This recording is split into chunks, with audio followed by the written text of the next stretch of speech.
Marhaban bikoum, bienvenue dans ce nouvel épisode de votre série Apprendre l'arabe à travers la Sira. Aujourd'hui, nous allons parler de la bataille de Uhud à proprement dit. C'est parti. Alors pour remettre un peu de contexte, les Quraysh ont envoyé une caravane en espérant qu'elle soit discrète et qu'elle ne se fasse pas repérer, une caravane de 100 000 dirhams. Cette caravane va se faire intercepter par les musulmans et ça va être une catastrophe économique pour la Mecque. Abu Sufyan, chef de la Mecque, va prendre la décision de faire un appel à la mobilisation pour préparer une armée qui va attaquer Médine. Cette armée va compter pas moins de 3000 combattants. On va pas seulement avoir les hommes qui vont se joindre à cette armée, on va aussi avoir énormément de femmes qui vont participer. Parmi ces femmes, on va compter Hind bintu Uthba, qui elle, par pur esprit de vengeance, voudra venger la mort de son père, de son frère et de son oncle. Elle va d'ailleurs engager quelqu'un pour pouvoir s'en prendre à Hamza, qui est responsable de la mort de ces trois personnes.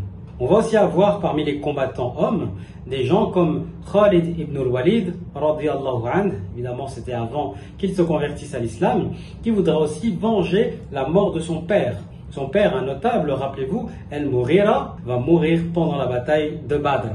On va aussi compter parmi eux des fantassins, des tambours. Les tambours, en fait, à cette époque-là, dans les guerres, étaient faits pour deux choses. De un, effrayer les ennemis. On voit une grande armée arriver avec des tambours battants. Et de l'autre côté, c'était aussi pour motiver les troupes, donner du courage aux soldats pour qu'ils avancent et qu'ils ne reculent pas pour faire face à l'ennemi. Et évidemment, le prophète alayhi salatu wassalam va être au courant de cela et va consulter ses compagnons pour voir la décision qu'il vaut mieux prendre.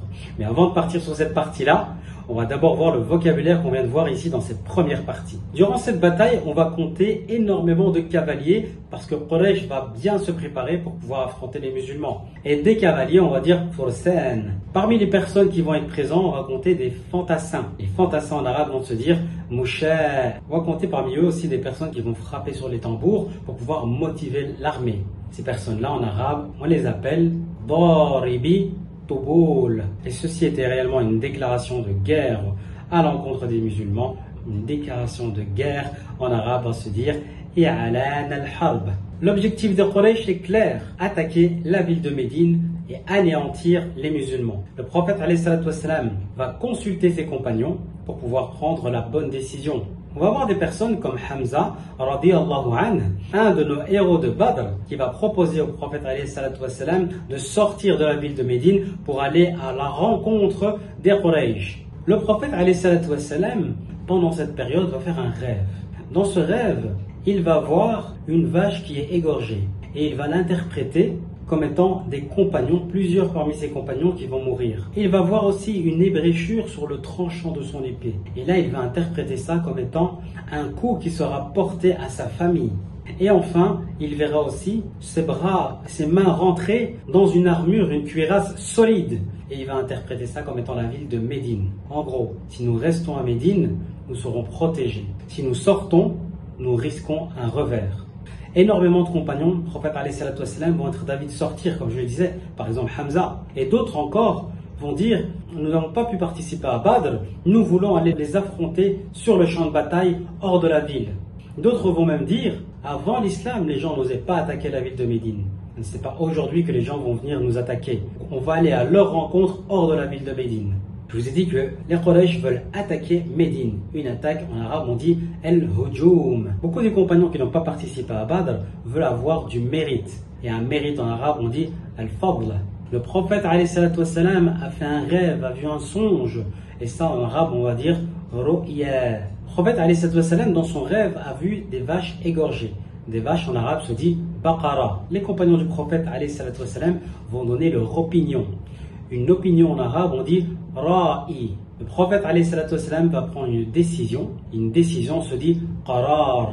Et de là, les compagnons du prophète alayhi salatu wassalam vont se préparer. Et une préparation en arabe, on dit Isti'adad. L'armée musulmane va compter pas moins de 1000 combattants. La majorité prêts à défendre l'islam. Cependant, pourquoi je parle de majorité? Rappelez-vous, nous avons les hypocrites avec à leur tête leur chef Abdullah ibn Ubay ibn Salul qui se font passer pour des musulmans, pratiquent même l'islam mais ne sont pas en accord avec les valeurs de l'islam.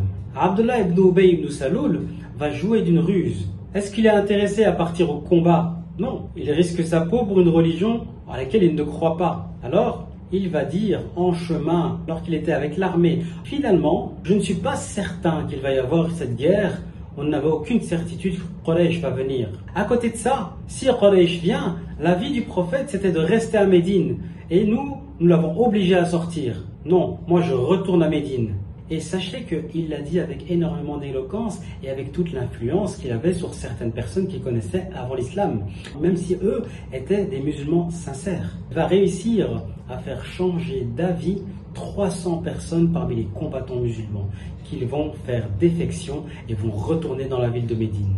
Le reste de l'armée musulmane va continuer à avancer vers la montagne de Uhud. Parmi les musulmans, j'avais dit qu'ils étaient 1000 combattants. 1000 en arabe se dit elef.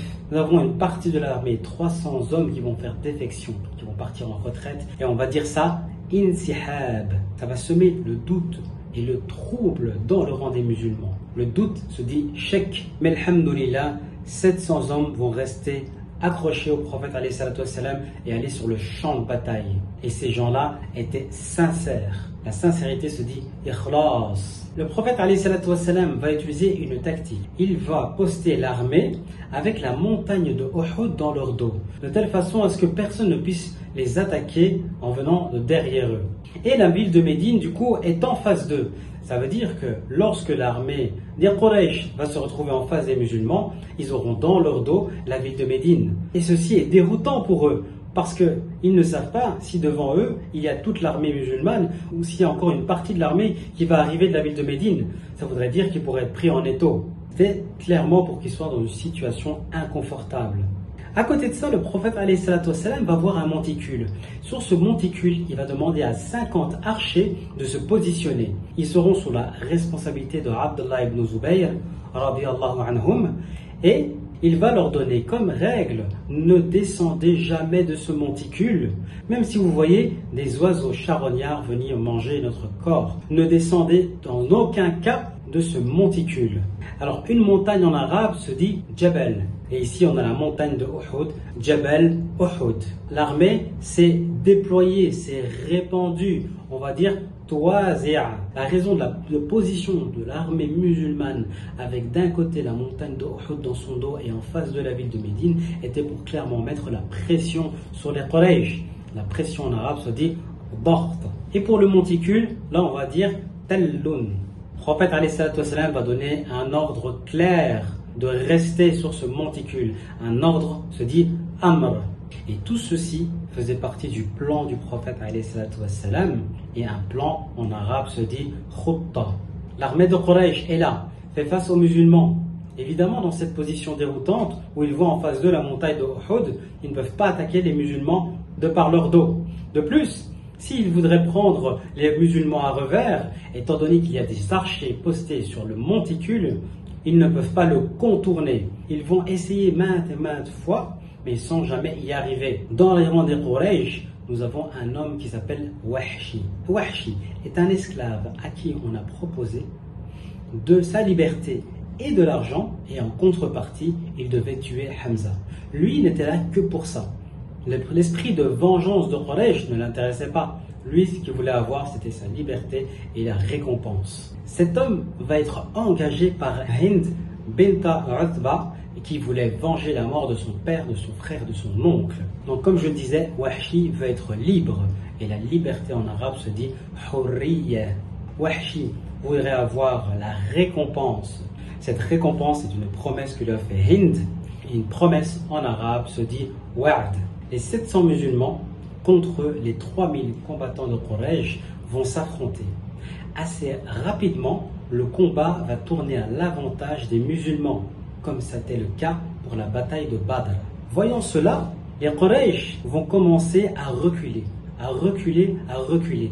Ils vont même rapidement perdre leur porte-étendard et ne sachant plus du coup où se rassembler. Certains vont commencer à prendre la fuite et les musulmans seront en train de courir derrière eux. Une partie des musulmans va courir derrière eux, les autres vont commencer à ramasser le butin devant cette victoire qui ne faisait l'ombre d'un doute pour eux. Les archers sur leur monticule vont se dire aussi assez rapidement, la bataille est terminée, nous n'avons plus rien à faire sur ce monticule.